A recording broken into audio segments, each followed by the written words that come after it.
guys, gals, and interdimensional beings that may be listening out there. My name is Mitchell Hall, and you are listening to Mitchell's Mystery Hour, live on Cougar Radio, also live from Misericordia University. So I just wanted to make sure you guys were all staying safe out there in these trying times that we're in right now.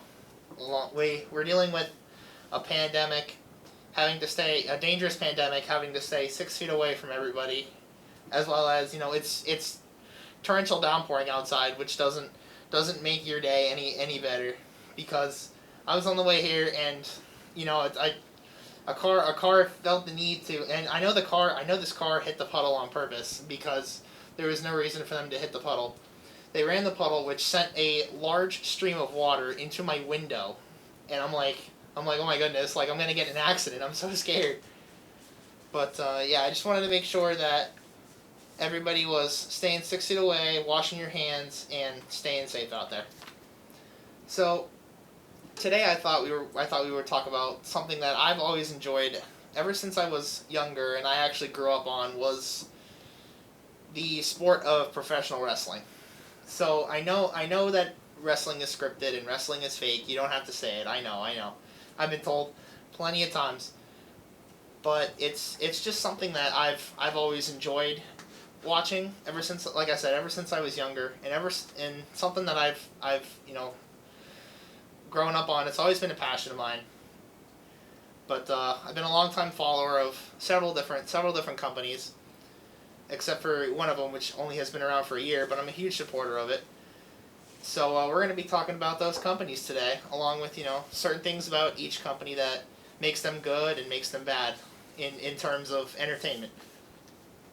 So the first company that we're going to be talking about today is one that most people know about and most wrestling fans follow, which is WWE, which is World Wrestling Entertainment. So the company itself actually has been around for quite some time.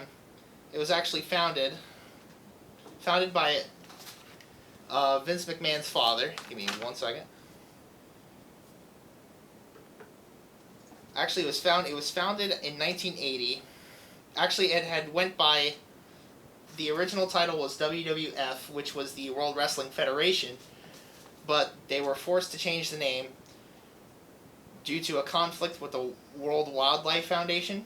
They had some issues with the names, I guess, different people getting their names mixed up. The company itself was founded by Vincent J. McMahon, but was later it was given to his son, Vincent Kennedy McMahon, who currently runs the company and has been running it for several long years now.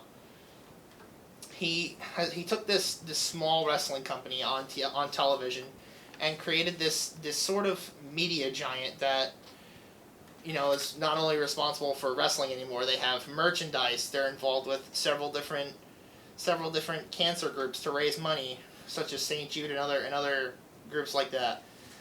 Like I said, they're also involved with Make-A-Wish Foundation, granting wishes for little kids and sick children. They help the communities a lot, and it is noticeable.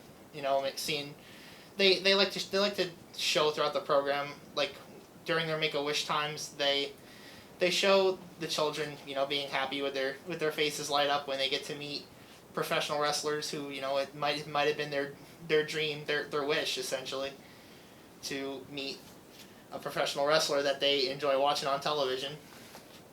I know the professional wrestler John Cena has made several wishes come true of several children. I think he might be in the almost up into the 3 digits now. I think he's definitely the most known for being involved with Make-A-Wish. But watching those kids' faces light up when they get to see a professional wrestler that they've seen on TV, there's just nothing better than that. WWE's also been the foundation of many legends that people still talk about even today. Even if some legends you don't even have to watch wrestling to know who they are. Such as the Nature Boy Ric Flair, who essentially was one of the greatest professional wrestlers on the microphone. Who he didn't really have many wrestling moves, but he made a career out of having the people love him for he was essentially the bad guy who made a career on cheating to win a wrestling match, which would be frowned upon for anybody that wasn't Ric Flair, because the crowd went nuts when he'd win, and he was just good at it. There are some wrestlers that are good at being bad guys, but he was definitely the best at playing the villain on television. There's also good guys that have come alongside Ric Flair, such as Hulk Hogan, who essentially everybody knows, and The Undertaker, who made a career out of dressing in a long black coat and essentially striking fear into the hearts of all the wrestlers. And it was these wrestlers they're legends, they're icons, you know what I mean? They're in the sport itself, nobody could ever touch them in terms of their legacies. So the company is currently spread out among 3 major brands. There are several small things that they're involved with, but the 3 major brands that they have are Monday, Wednesday, and Friday. So Monday night is home to their biggest show, which is Monday Night Raw, essentially. Wednesday belongs to their so-called training show where the younger wrestlers are, which is known as NXT. And there's also Friday, which is Friday Night SmackDown. And there you can essentially separate them not only by the days that they're on, but also their colors. Raw is known as the red brand, and SmackDown is known as the blue brand. And NXT, nobody really refers to NXT as the yellow brand, but that's their color is essentially black and gold. But NXT is climbing up in the ratings.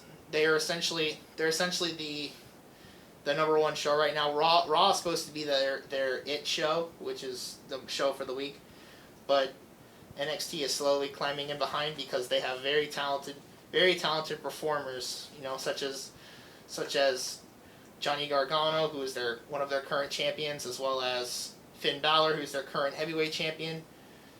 There's also very eerie, scary performers such as Dexter Lumis, who's one of my personal favorites. He essentially gives off that serial killer vibe. He'll wear an apron and black gloves, and he doesn't talk. He just stares at you with large, gazing, open eyes. And I guess it's just supposed to be part of his gimmick that really adds to the ominous feeling. But in my opinion, NXT is the highest rating out of the 3. It's definitely always going to have its it factor that the other shows won't, unfortunately, because in my opinion they're slacking in terms of how popular they are. The ratings for Raw and SmackDown have both plummeted because one of my biggest issues is that they show the same matches every single week, and if it's not the same match, it's the exact same people with a different twist on the match. And for me, that's one of the main things that bothers me about this company is that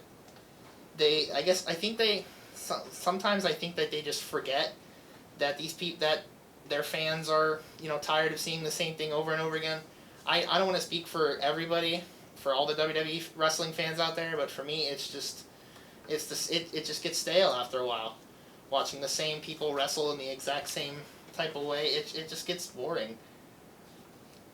But speaking of matches for WWE itself, the company has been home to a lot of original debut matches, which have actually stood up even to the modern age, matches they still use today, such as the legendary Hell in a Cell match, which is essentially, they lock a certain amount of superstars, whether it be 2, 3, 4, or 5.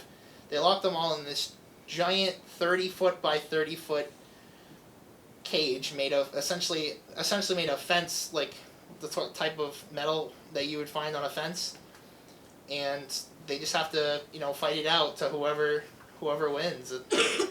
The only rule is that you have to win. There's no rules behind it, which some hardcore fans may seem like they don't believe that it's actual wrestling to have these stipulations.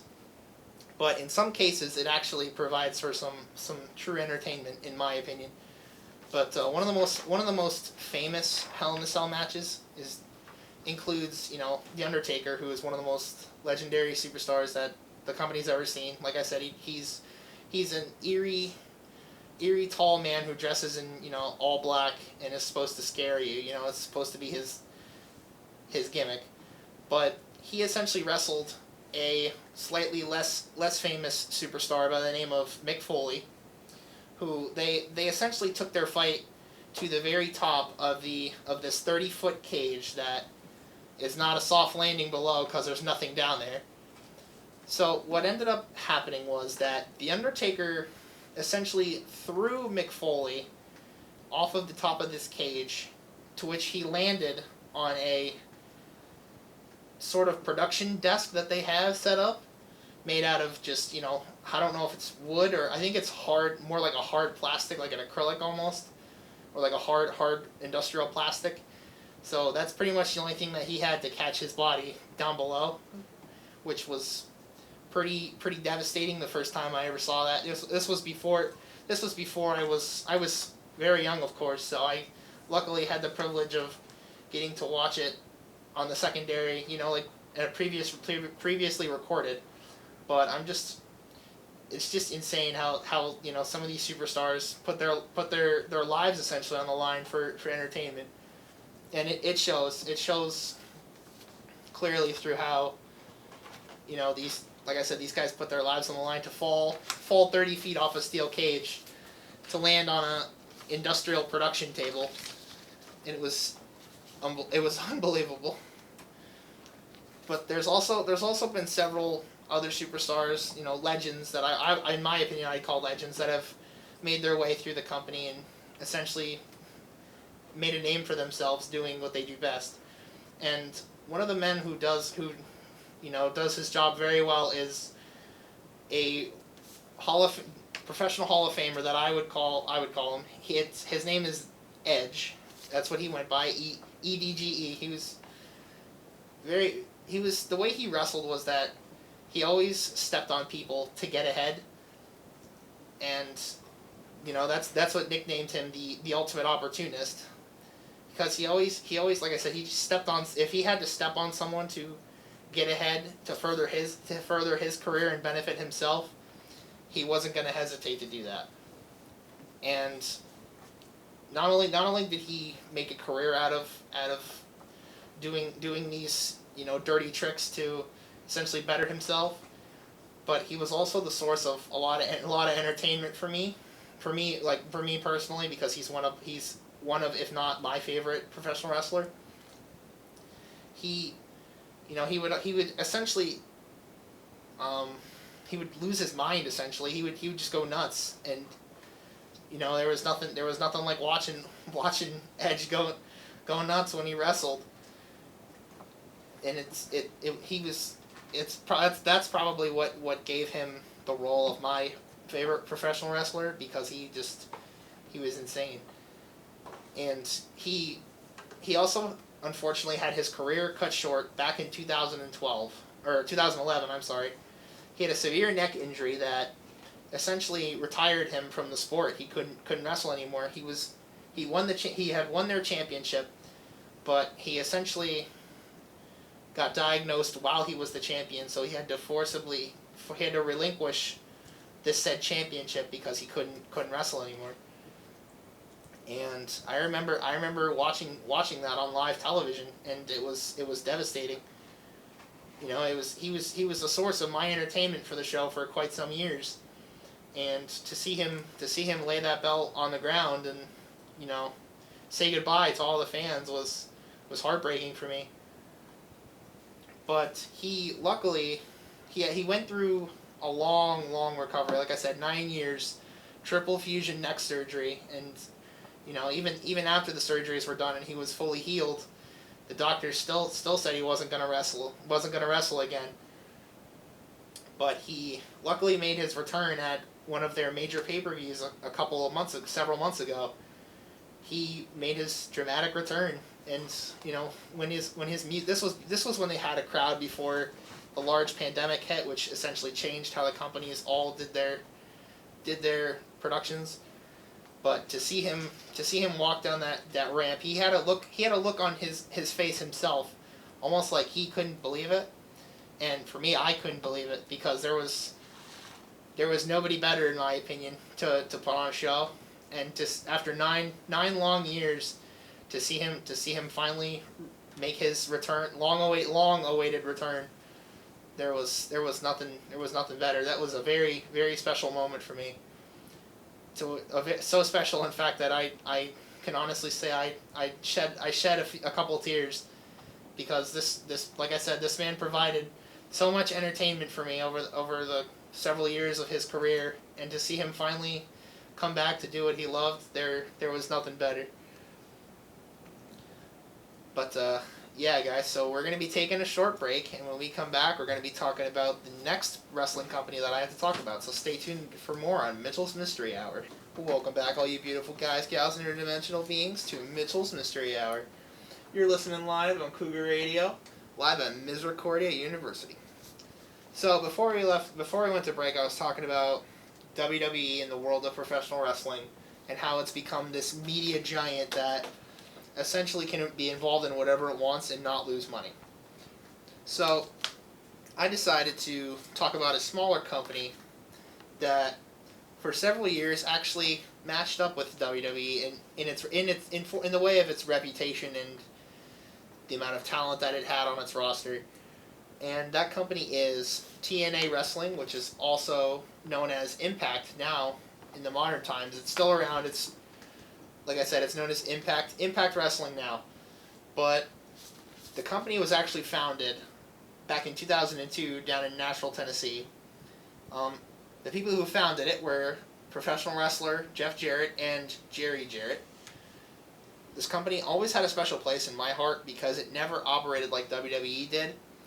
It was almost small. It was, like I said, it was smaller, but in a good way. Because with the issue that WWE has faced for quite some time is that if you weren't one of the, main talent on the roster that was making money, you were going to get buried, which happens even now. It happens because the company WWE just has too much talent that they don't know what to do with. But TNA had, essentially, it was a second chance for, I want to call them the little guys, but some of the talent they've had over the years weren't little.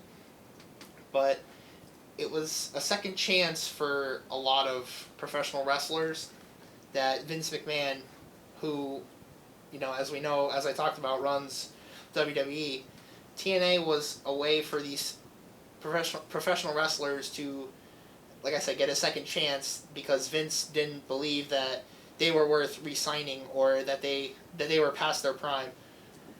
And TNA was, an excellent. It was essentially revived the careers of some professional wrestlers, like professional wrestling's only Olympic gold medalist, Kurt Angle, who essentially at one point held every title that Impact had except for the the tag titles, which essentially needs two people, but he held every singles competitor title, I believe, that the company has had in its history, which there aren't that many of in Impact even now that can say that. But Kurt was the only wrestler and he came from WWE. He was the only wrestler even in WWE who had an Olympic gold medal for the sport of wrestling. So he was what I would call a real wrestler, and he brought that style with him to the ring, even though wrestling is scripted, and it's scripted no matter what company you go to. Kurt was always real. He was even the way he acted was real, because sometimes he would be a villain who was cocky and arrogant, and then some years he was a hero who saved the day. But no matter how he acted, not his gimmick, but the way he acted, no matter how he acted, his wrestling always stayed the same. And that's one of the things that I actually can appreciate about Kurt Angle, is that, like I said, he's real. The way he wrestles is real. The way his movements are real. They're genuine. And it essentially, TNA essentially revived his career because WWE didn't feel the need to re-sign Kurt Angle. Like I said, pro wrestling's only Olympic gold medalist, and the fact that they didn't re-sign him was insulting to me because this man, like I said several times, this man's real. He has actual wrestling talent. He doesn't need to do any kind of what wrestling fans would call high flying moves, such as jumping 10 feet in the air. That wasn't Kurt Angle. Kurt Angle was, like I said, an actual wrestler who won a gold medal. He actually has knowledge of the sport, and for them not to re-sign him was strange. It just didn't make any sense to me. But he ended up going to TNA, or I'm gonna call it Impact. I'm gonna call it Impact for the rest of this segment, because that's what they go by now. But for him to go to Impact Wrestling and essentially build this career, hit this separate career from WWE was impressive, because most people that leave WWE aren't going to somewhere big because there's nowhere bigger than WWE, and that's the issue that I have now, because WWE doesn't have much competition, so they feel the need to give stale performances because they don't have any competition, so they don't have to worry about the ratings. But for a while, TNA was standing up to them with the likes of Kurt Angle and one of my favorite wrestlers who went by the name of Sting. Sting the wrestler was different in the way he acted, because he had black and white face paint that he always came out with this face paint on, long black coat, and he would always be up to what I call shenanigans, and those shenanigans were, essentially taking people out in the dark when they would turn the lights off, and just to have the commentators act all shocked like they didn't know that the lights were going to go out, and it's just nobody did it better than him, and that's what makes Sting probably one of the best wrestlers that Impact has ever had in its history. And Sting always carried around a black baseball bat, which he would use to ward off, essentially ward off attackers, because wrestling has always been about groups attacking each other, whether it's good or bad, and most of the time he would have to ward off these large groups of attackers, and the baseball bat just came in handy with doing that. But between Kurt Angle and Sting themselves, who in my opinion were two of the biggest names to ever come out of the company, the two of them went at it. They had war after war together. They were on the same side, and they were also against each other at different times in history of this company. There have also been a number of different matches that the company's had in its history that WWE hasn't had, such as their essentially street fights, which they call backyard brawls. Put air quotes around that, but it's essentially the same as WWE's matches that they used to have, which were called tables, ladders, and chairs matches. But I think the term street fight or backyard brawl, they add something to it. But the level of extreme that these performers had back on Impact was just twice as more entertaining than WWE had, because the issue with WWE is, like I said before, they don't have any competition, so they feel the need to not have to put on any kind of entertainment that's or stale entertainment, I should say, in my opinion. But like I said, the weapons, I say weapons, but the tables, ladders, and chairs, I think that Impact was sort of a breath of fresh air for me, because the way that I got to see these so-called street fights unfold was just, in my opinion, several times better than the way that WWE had. I mean, WWE had good street fights at the beginning, but they sort of fizzled out and got stale. But Impact, for the longest time, Impact never really got stale in the way their specialty matches unfolded, they were always so entertaining for me in my opinion. Unfortunately, I think the company has gone downhill right now because all of this legendary talent that they've had, Kurt Angle and the Sting, who is known as the Icon essentially. They've long since retired. They've retired from the sport, but losing them, and it wasn't just them. They also for several years had Ric Flair and Hulk Hogan that I talked about at the beginning of the show, who are essentially gods in the wrestling world. Their legacy speak for themselves, and I think they were another huge reason that the company was pushed so high up. But they've long since dropped severely because they not only did they lose Sting, Kurt Angle, and also the legends of Hogan and Flair, but they lost a lot of their what I as a fan would call mid-card talent, which were entertaining wrestlers that would come on and put on a show every week or two.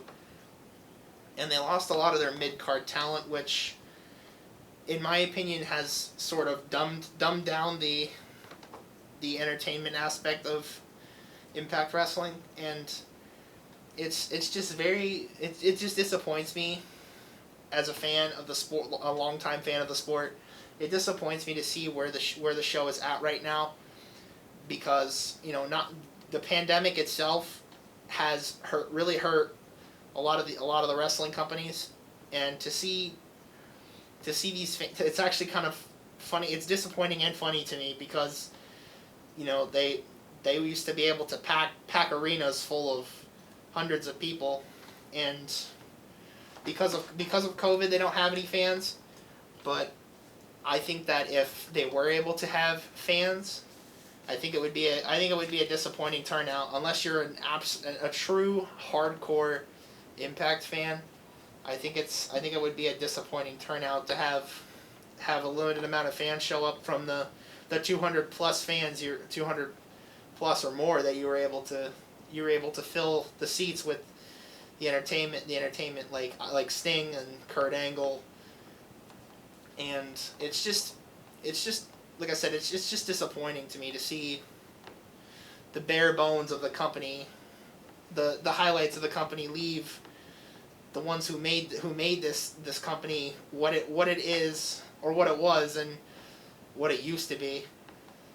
But now they put on a disappointing show every Tuesday. It's disappointing to me that they can take wrestlers from WWE, which they have done, which several companies have done, because WWE recently fired wrestling employees in the double digits, and they have since let go of more staff. But for Impact to take these wrestlers that WWE didn't want, they fired them, let them go. Impact signs them, and I just don't care.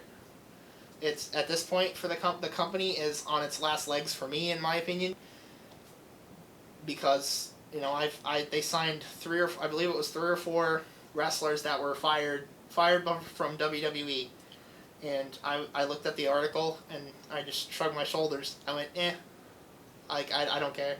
It's really not that ground shaking or earth shattering. And for me, it's just like I said, I'm disappointed, because back in the glory days of the company, that would have been a big deal.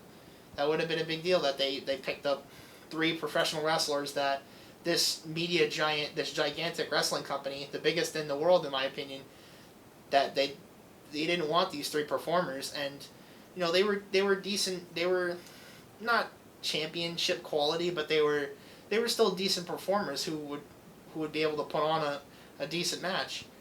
And for the company to just get rid of them like that was disappointing. And I'm glad that they found a home with Impact Wrestling, but I just don't care. That's just the easiest way to put it. It doesn't make a difference. It doesn't push the company into the number 2 or number 3 spot in the world of professional wrestling. It just doesn't. So, and to end this whole conversation about Impact Wrestling, I think that the company is on its last legs.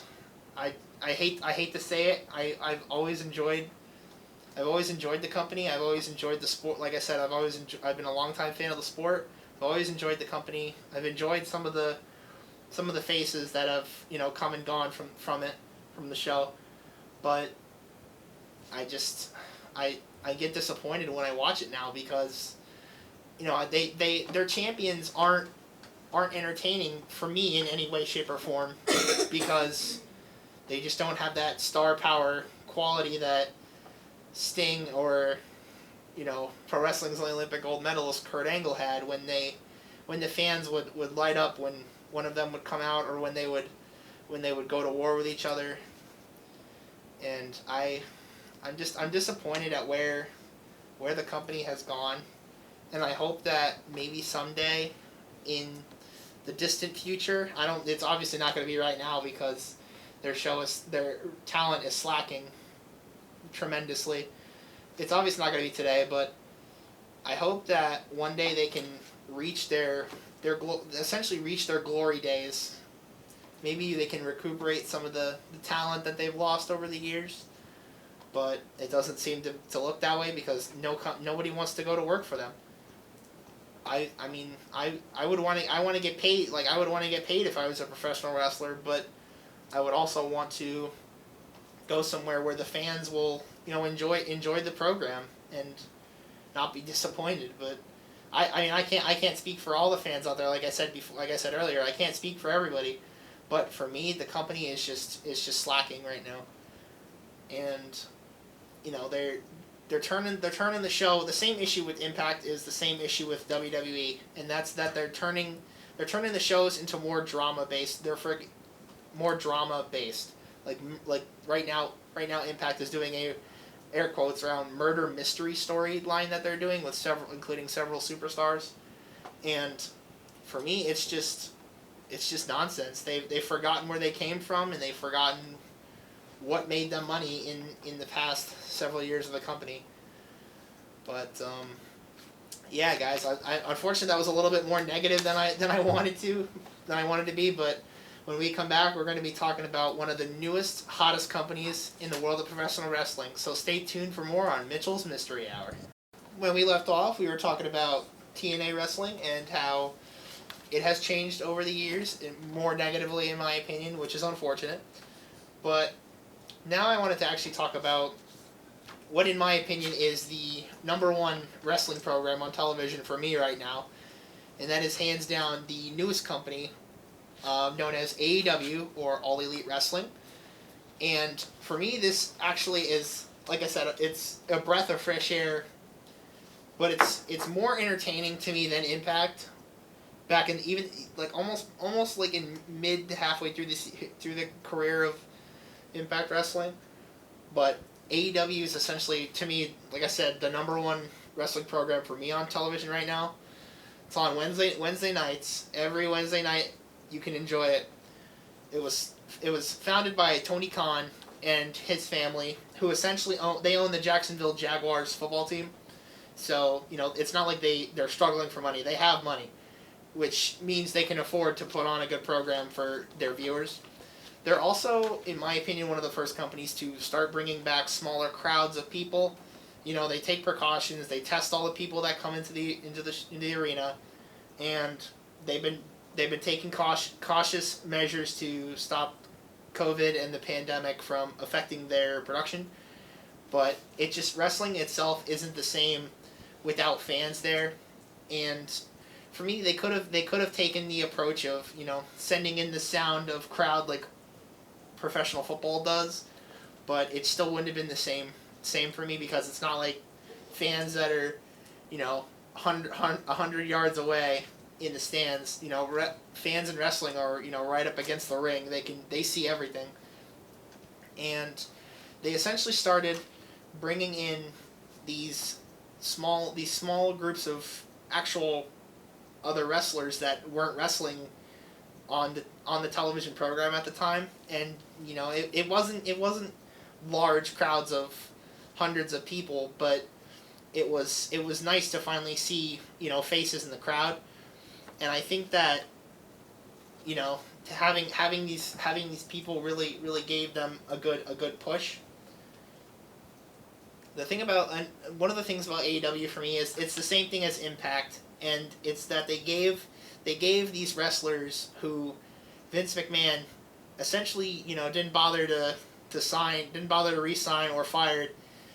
AEW signed them and gave them a chance, and some of them are some of their biggest draws is former WWE wrestlers who have turned into these money makers for the company. Prime examples are definitely Cody Rhodes, who his father was the American Dream, Dusty Rhodes. He grew up in the business, and it was his knowledge that I think what made Tony Khan decide to give him, Cody became the vice president of the company, which in my opinion was a smart move because he's one of the people that knows this business better than anybody, and for Tony Khan to give him that power was a smart business decision. Cody's very entertaining to watch on wrestling. Another one of their biggest draws for me is one of my favorite wrestlers in all of history, and that's Chris Jericho, who goes by a very specific nickname on the show himself. He goes, essentially, I don't know if it's French or what, but he calls himself Le Champion. The letters L-E is one word, Le, and then the word champion, but he puts some sort of spin on the C to make it sound like an S. And it's just, like, that alone is just pure entertainment for me. But to see this man who, I believe it was yesterday or 2 days ago, just turned 50 years old, and he still shows up and performs, and puts on a show. He has skills on the microphone to be able to talk to the crowd, and he insults the crowd, but they still cheer. And, for him to do that, have a talent like that on the microphone, I don't think anyone else in AEW has right now. There may be someone in the future, but nobody has that right now. And, Chris Jericho brought several people along with him that he has endorsed both personally and from a business standpoint, like New Japan, which is essentially a Japanese wrestling, or a wrestling in Japan. He battled for years with another professional wrestler by the name of Kenny Omega was his name, and I believe he brought Kenny over with him to the company. They took their war over to brought their war to America, and they're not going at it right now, which would be great to see in the future, but having these superstars like Chris Jericho and Cody Rhodes and Kenny Omega, and people like their current world champion Jon Moxley, who some WWE fans would know as Dean Ambrose from back in the days from WWE. These guys who Vince didn't even make an effort to try and re-sign. They essentially, I don't want to say that they definitely did force Jon Moxley out, but according to reports they forced Jon Moxley out of the company. They didn't even give him a chance. And to see him be the world champ it's pretty cool to see these guys draw money in for a smaller company when, like I said, Vince couldn't care enough to pay them attention. And to see and especially in the tag team circuit as well, to see groups put on a show for these people, for these fans, and it's great. They're only a year. They just celebrated their 1 year anniversary in October, and to see this company only 1 year into its life be the superstar, the giant that it is now, and it's pretty inspiring. They essentially did what TNA could not, and they had to keep up. TNA, I feel like, in my opinion, TNA couldn't keep up with the ratings, and to see tag teams like the Best Friends, who are Chuck Taylor and Trent, their wrestling is on another level, and their gimmick itself it's not really even a gimmick. They're just actually best friends, and to see these two friends, put on a show along with their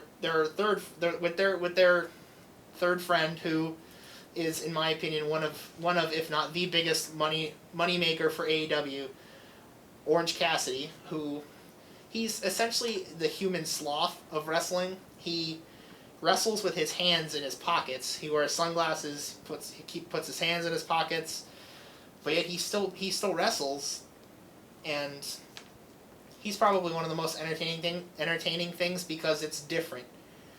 To see him wrestle with he doesn't even smile most of the time. He essentially just has a straight face with sunglasses, and to see him and the best friends, wrestle, all three of them, they're entertaining, and they're one of the reasons why AEW is as big as it is, because they're fresh, they're new, there's something new that hasn't been recycled for 3 or 4 years like WWE does. And for me, it's even Chris Jericho, to go back to Chris Jericho, who, like I said, turned 50 a couple days ago. He has found a way to essentially reinvent himself for the past 30 years he's been wrestling. They just celebrated his 30-year anniversary almost a little less than a few weeks ago as well. And for him to be wrestling for 30 years and to reinvent himself, this company was almost a second chance for him, because I think having his knowledge and his experience to help mentor some of the younger people is very, very useful. He essentially is the leader of a current group that they're not good guys, they're definitely villains, but they're former WWE superstar Jake Hager, who went by Jack Swagger back in WWE.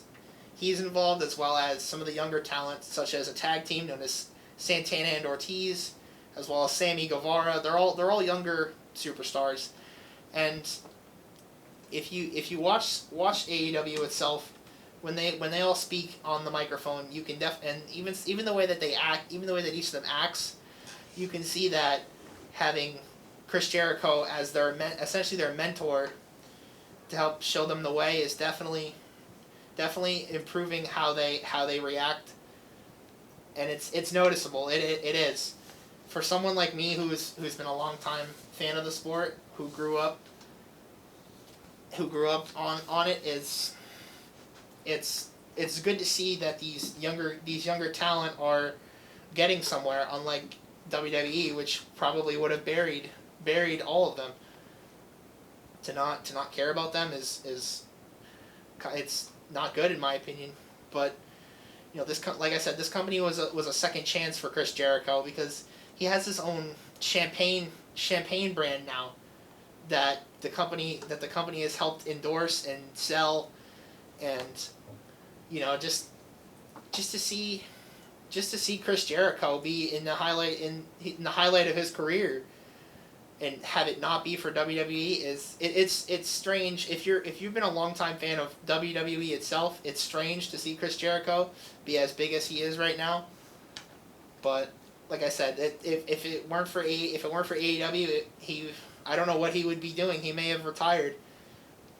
But Chris Jericho was AEW's first ever World Heavyweight Champion, and then Jon Moxley beat him for the belt. But to see Chris Jericho hold that belt over his head was honestly one of the best moments in AEW's career. But yeah, guys, I want to thank everybody for sitting here with me and listening to me talk about professional wrestling. I know whether you liked it or not.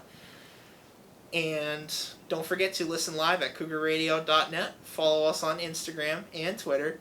Don't forget to like us on Facebook as well at Cougar Radio. Make sure to subscribe to the YouTube channel so you can see me and all the other talented people we have here at the radio station. And don't forget to listen to Spotify and watch our fabulous podcasts, as well as other great content. So thanks for listening to Mitchell's Mystery Hour, guys.